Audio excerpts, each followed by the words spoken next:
Here with us, Ned Ryan, American Majority CEO, along with Dan Turrentine, former Democratic advisor. Dan, let's start with you. What is this autopsy that never ends? It's like the going out of business sale for the Oriental rug store. You know, we've lost our lease, and every month it's the same sign. Just never changes. So what do you make of what happened at this event? Laura, you said it. It's the definition of insanity. You just keep doing the same thing over and over again. And as a Democrat, it's maddening that we're still not serious. Like you said it, we haven't lost 4.5 million voters, nor is our brand at a historic low, because we don't fight hard enough. It's because we remain completely culturally disconnected, and we have absolutely no agenda. You said earlier in your monologue, Trump's trying to solve problems. We always offer the 3 Ps. The personal attacks, which you just heard, he's a dictator and authoritative. We argue process. Oh, he shouldn't do this. He's violating customs and norms. Or it's the press, right? It's their job to do it.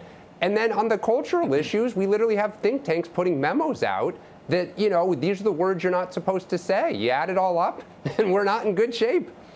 Ned, Tim Walz, they apparently think that he's going to help the party, okay? He is a punchline, but they keep putting him out there. Watch. The privilege of my lifetime was stand beside someone we know was the most qualified and would have been a fantastic president in a President Harris.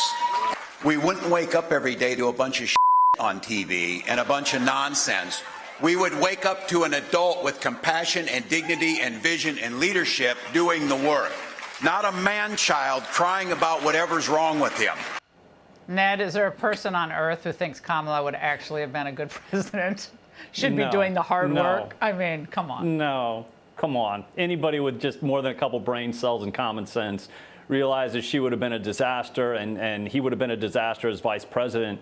You know, I was sitting there watching this and thinking about Democratic Party and what their problem is. Well, first of all, when you start out, when your starting point is despising and loathing the country and most of the American people, it's not really about offering positive solutions. I'm not sure they're really interested in that.